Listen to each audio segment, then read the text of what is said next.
오늘 하나님의 생명의 말씀은 마태복음 13장 44절에서 46절까지 이르는 말씀입니다. 마태복음 13장 44절에서 46절까지 이르는 말씀입니다.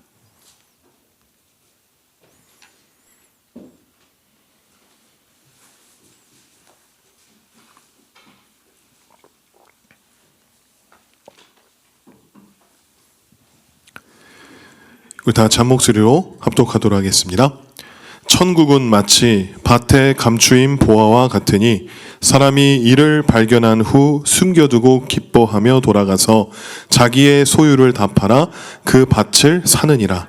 또 천국은 마치 좋은 진주를 구하는 장사와 같으니 극히 값진 진주 하나를 발견하며 가서 자기의 소유를 다 팔아 그 진주를 사느니라. 아멘. 네, 이 본문 말씀을 통하여서 예수님 안에 있는 보화라는 제목으로 여러분들과 은혜를 나누기 원합니다. 네, 우리 그리스도인들은 예수 그리스도를 구주로 영접하여서 하나님의 자녀가 되었고, 이제 주님 다시 오시는 그날에 우리가 천국에 갈 것이라는 확실한 그 약속을 받은 사람들입니다. 그런데 우리의 솔직한 마음을 보면 이 구원받았다라는 사실을 알겠는데 막상 내가 살아가는 이 신앙의 생활, 그 마주하는 일상은 어제와 다를 바 없이 단조롭게 느껴질 때가 있습니다. 이런 생각을 또 할 수 있습니다. 주님 언제 오실지는 모르지만 주님 오실 날만 기다리며 그저 버티는 것이 이게 신앙일까? 그런 생각이 들 때면 왠지 모르게 이 신앙생활이 허무하고 또는 재미없게 느껴질 때도 있습니다. 저도 그랬습니다. 분명히 이 구원이라는 그 답은 가졌는데 마음 한구석에는 이 채워지지 않는 그 깊은 갈급함이 여전히 있다는 것이죠. 이 정체 모를 갈급함의 그 이유는 무엇일까요?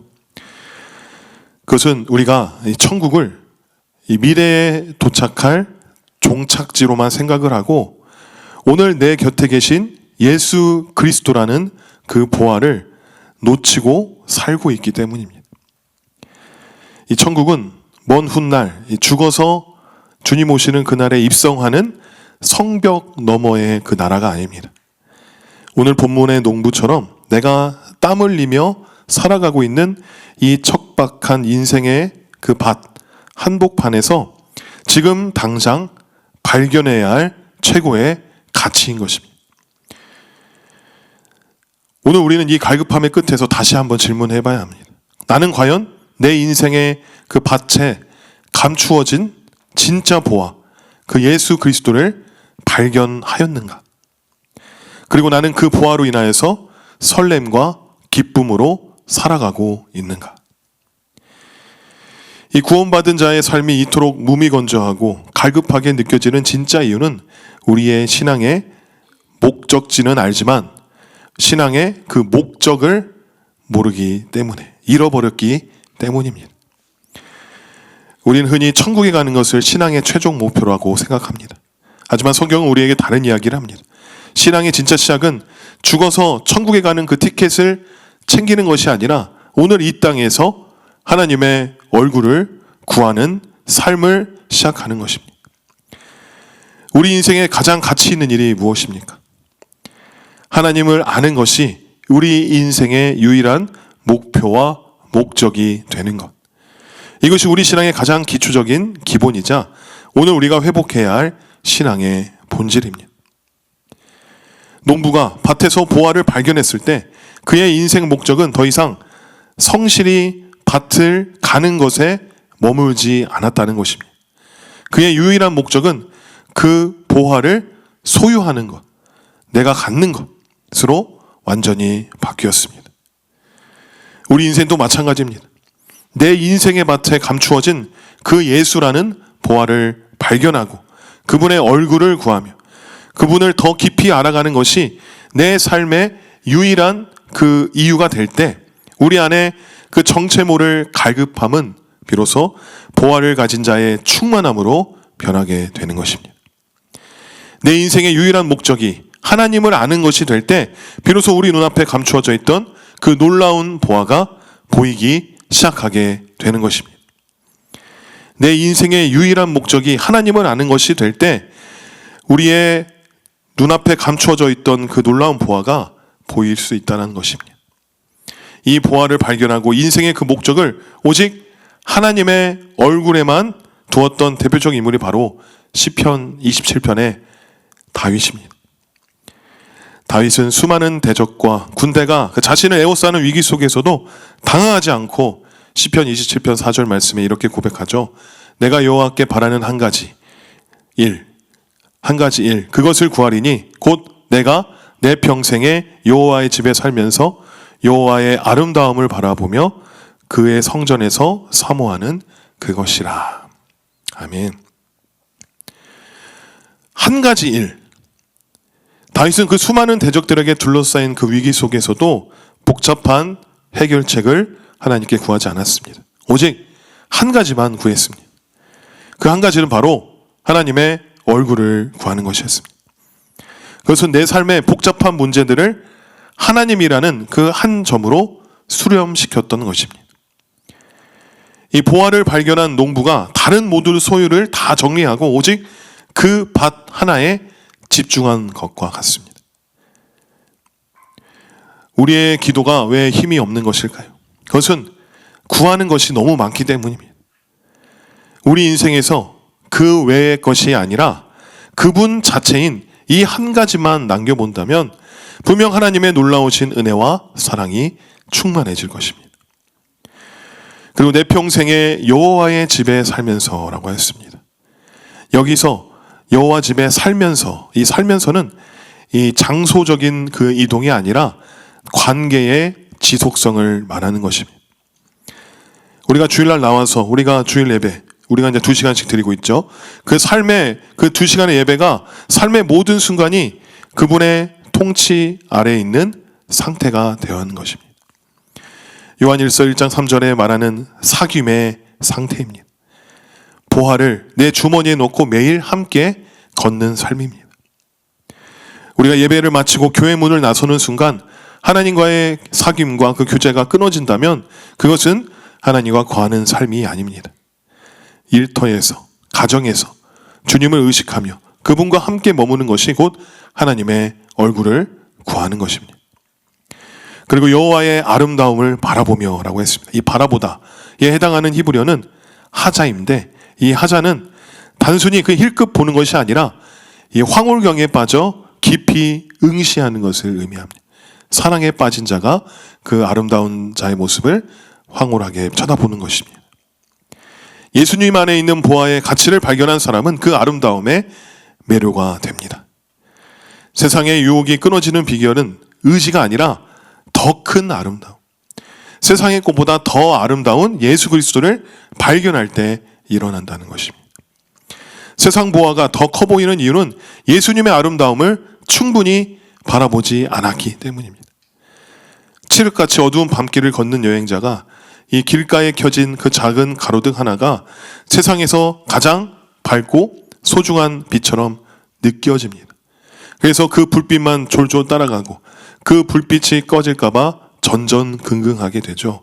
하지만 다음날 아침 눈부신 태양이 떠오르면 그 상황은 달라집니다. 태양빛이 온 세상을 비추기 시작하면 이 가로등은 여전히 켜져 있을지라도 아무도 그것을 쳐다보지 않습니다. 태양의 빛이 이 가로등의 빛을 삼켜버렸기 때문입니다. 가로등이 작아진 것이 아니라 그 태양의 빛이 압도적으로 크기 때문에 더 이상 그 가로등 불빛을 집착할 필요가 없어진 것입니다. 우리가 돈에 집착하고 사람의 인정에 목매는 것은 우리의 인생의 밤이 너무 어둡고 아직 그 의로운 태양이신 그 주님을 바라보지 못했기 때문입니다.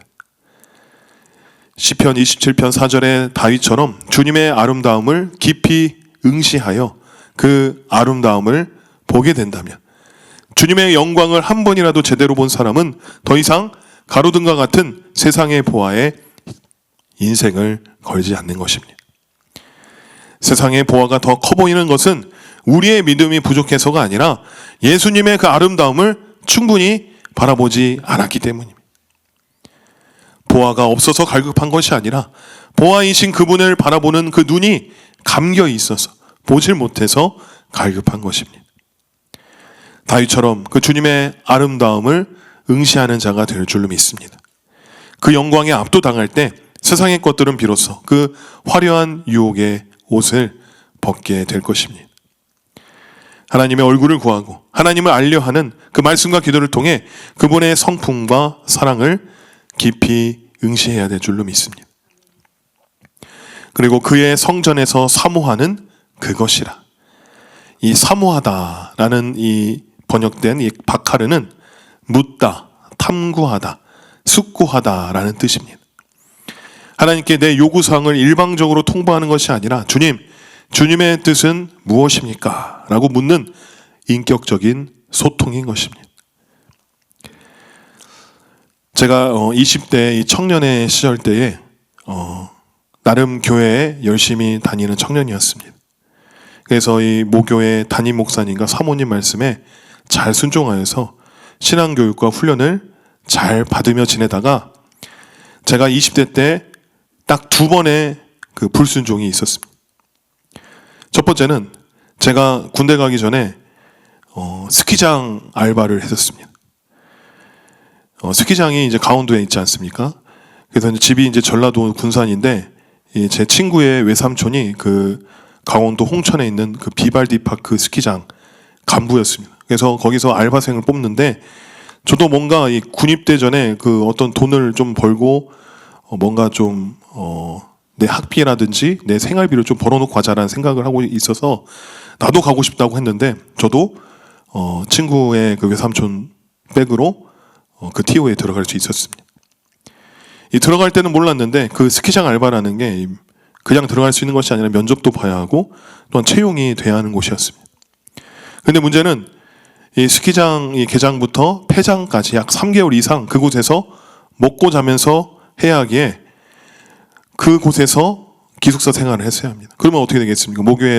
교회는 이제 갈 수가 없는 것이죠. 그래서 모교를 떠나 있어야 하는 상황이라 열심히 잘 다니고 있는 교회를 입대 전 알바를 다닌다는 핑계로 떠나야 했기 때문에 목사님께 미리 상담해서 상의하지 않고 일방적으로 통보하고 그렇게 3개월 넘게 스키장 알바를 하자마자 마친 후에 입대를 했던 적이 있었습니다. 두 번째는 제가 군 제대를 한 후에는 이 남자들은 이 군대를 갔다 오면은 이 세상이 하찮게 보입니다. 너무나도 세상이 쉽게 보여서 이제 나는 무엇이라도 나는 할 수 있다.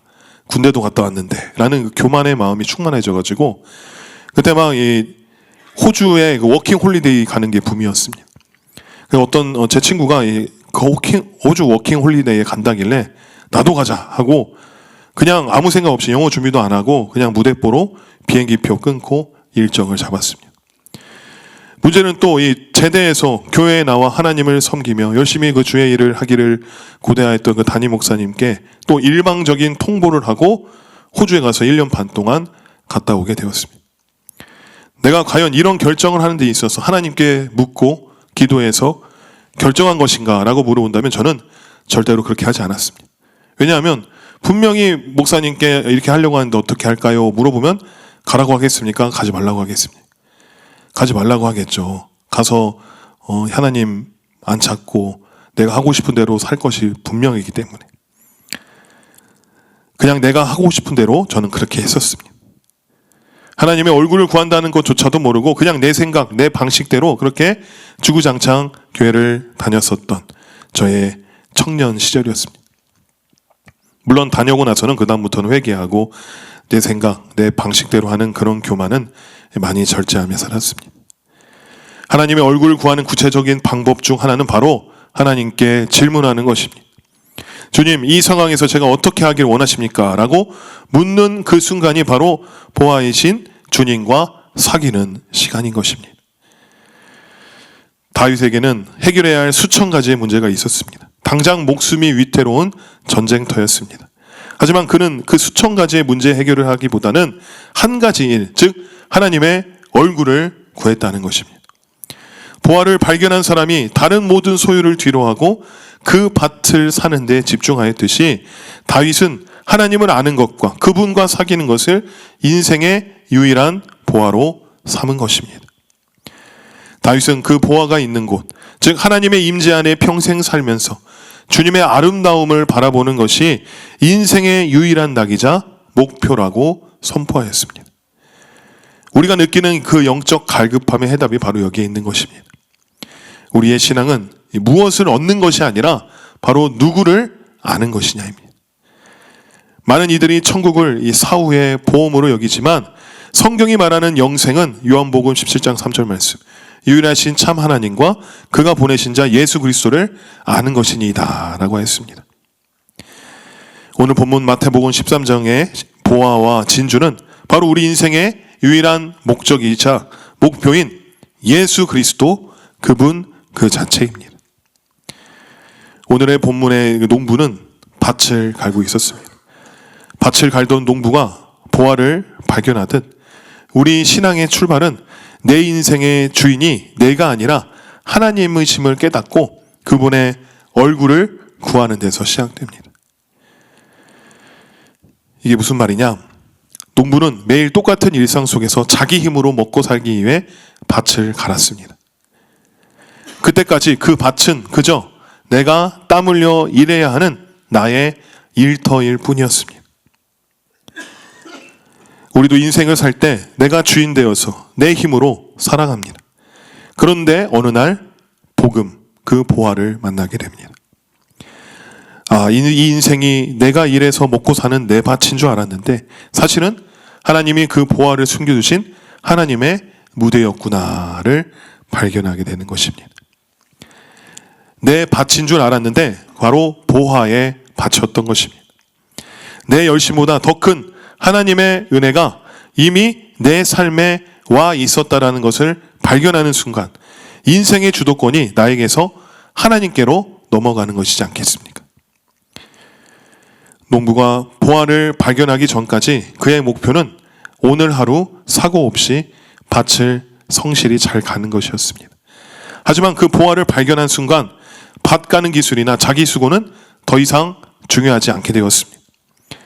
하나님의 얼굴을 구한다는 것은 하나님이 주시는 복이나 내 성공보다 바로 하나님 그 자체가 훨씬 더 크고 귀하다는 것을 깨닫게 되는 것입니다. 내 인생의 목적이 내가 잘 먹고 잘 사는 것이 아니라 이 보화 같으신 하나님을 알아가는 것이구나 라고 목적이 바뀌는 것이죠. 주인이 바뀌었기에 목적도 바뀌어버린 것입니다. 발견은 내가 했지만 그 보화는 이미 거기 있었습니다. 농부가 그 보화를 만든 게 아닙니다. 보화는 이미 땅 속에 있었고 농부는 단지 그것을 발견했을 뿐입니다. 내가 주인이 아니다라는 고백은 내 인생을 내 마음대로 끌고 갈 수 없음을 인정하는 것입니다. 내가 노력해서 하나님을 감동시켜 보물을 얻어내는 것이 아니라 하나님이 이미 내 인생에 보화로 와 계셨음을 발견하는 것이 바로 신앙의 출발입니다. 그래서 내 힘으로 사는 게 아니구나, 하나님이 주인이시구나 라는 고백이 터져 나오는 것입니다. 농부가 자기 땅인 줄 알고 열심히 갈던 그곳에서 그 뜻밖의 보화를 발견하였을 때 이 땅의 진짜 주인과 가치를 다시 보게 된 것처럼 우리의 신앙은 내 열심의 현장에서 나보다 먼저 일하고 계셨던 하나님의 그 영광, 그 얼굴을 마주하며 인생의 주권을 양도하는 시간인 것입니다. 우리 인생의 그 평범한 일상 속에 예수라는 보화가 이미 와 계셨음을 깨닫는 것이 은혜의 시작입니다. 보화를 발견한 사람은 기뻐하며 돌아갔다라고 했습니다. 그래서 그의 가치는 역전이 되어서 모든 소유를 파는 결단을 하였습니다. 집 팔고 땅 팔고 냉장고도 팔고 그 모든 소유를 파는 결단을 하지 않았습니까? 본문에 나오는 농부와 진주 장사 그 모두는 자기의 소유를 다 팔아서 그 보화와 진주를 샀습니다. 그냥 혹해서 그런 것이 아니라 이는 그 보화의 가치가 현재 내가 가진 모든 것의 합보다 더 크다는 것을 확신했기 때문입니다. 예수님께서 베드로를 사람 낚는 어부로 부르셨을 때 베드로는 가차없이 모든 것을 버리고 예수님을 따라갔습니다. 우리는 이 베드로의 모습을 볼 때 그런 것을 어떻게 다 포기했을까? 그 포기에만 초점을 맞추는데 이는 포기를 보는 것이 아니라 그의 선택을 바라봐야 합니다.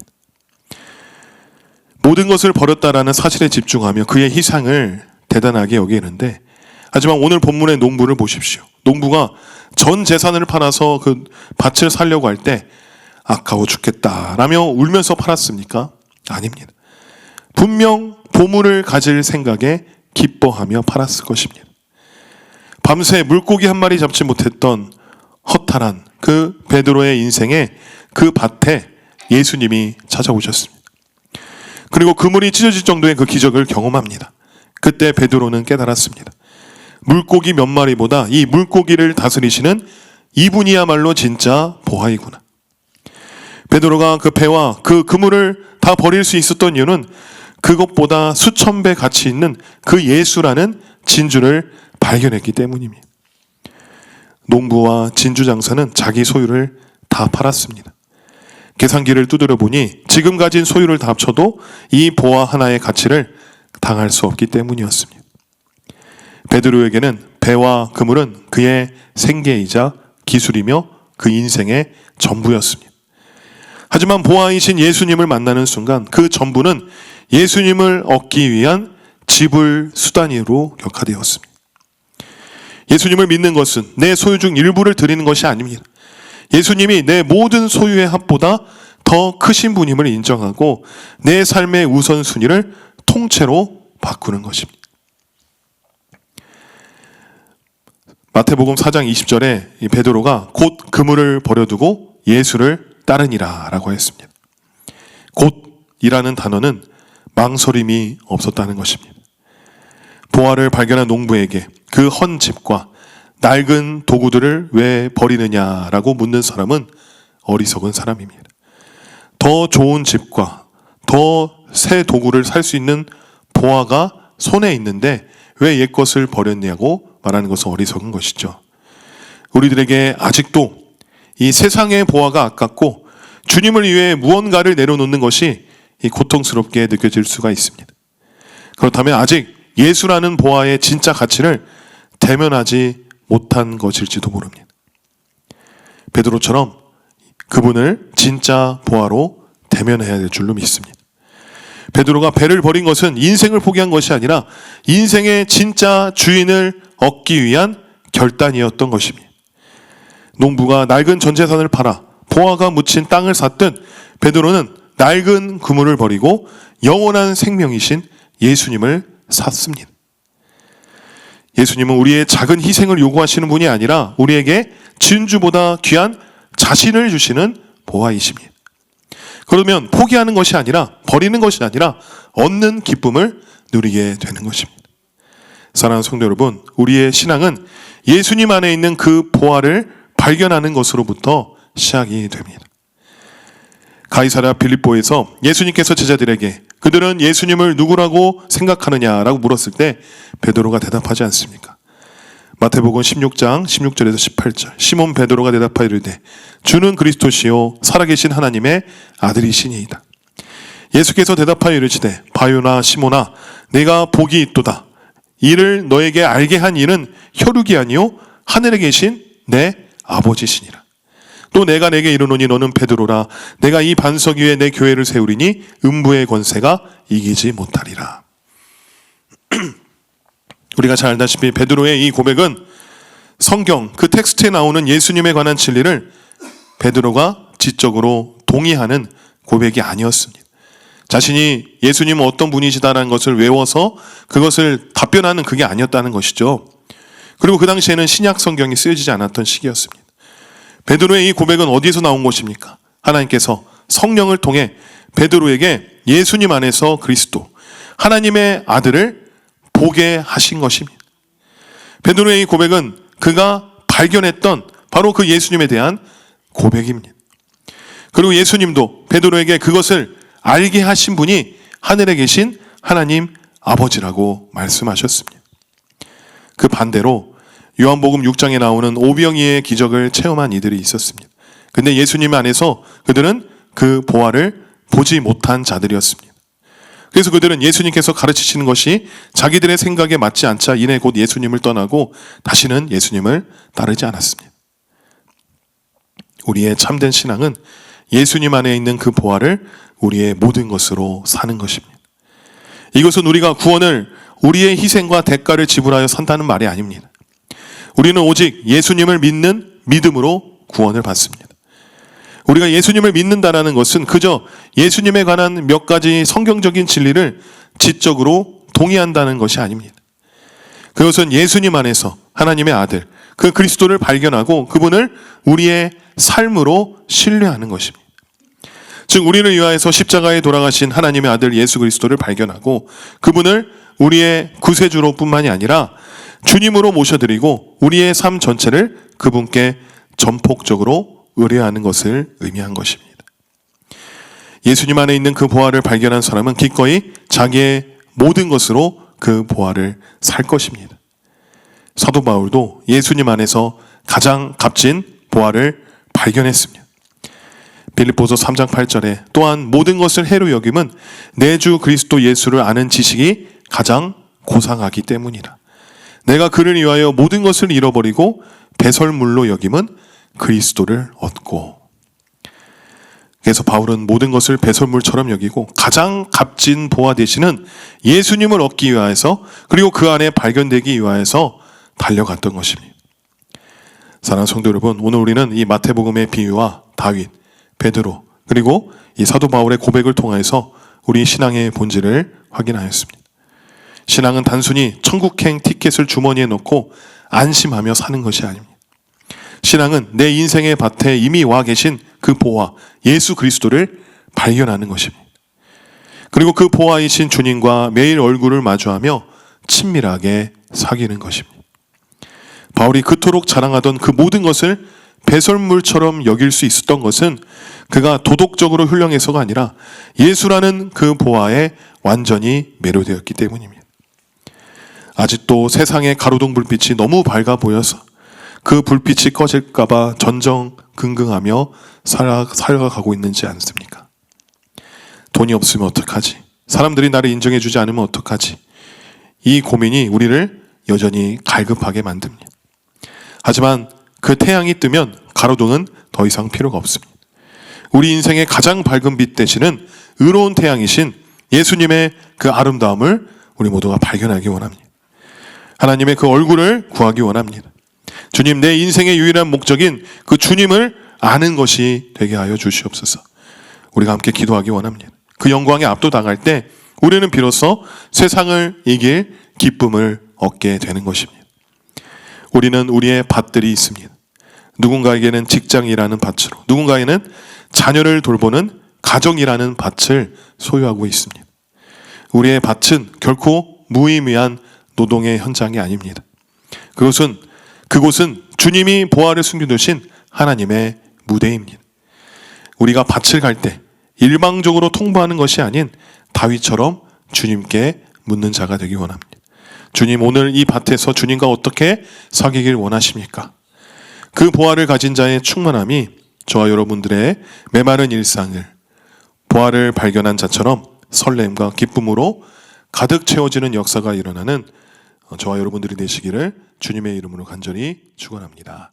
아멘.